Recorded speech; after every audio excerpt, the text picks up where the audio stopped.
Welcome to McPlum, simple solutions served daily. In this video, I will show how to make kimchi with normal cabbage easy guide. Begin by quartering and salting the cabbage to release moisture, then rinse and drain thoroughly. Next, make a flavor paste with chili flakes, garlic, ginger, fish sauce or soy, and a touch of sugar. Massage the paste between leaves, pack into a jar, then leave to ferment at room temperature until tangy, taste daily, and refrigerate when ready. Salt the cabbage thoroughly, making sure salt reaches inner layers, and let it sit until pliable. This draws out water and concentrates flavor.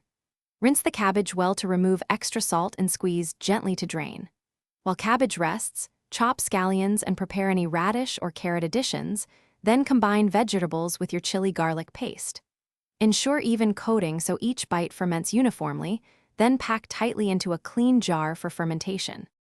If you are finding this video helpful, please subscribe and like so I can keep sharing simple recipes.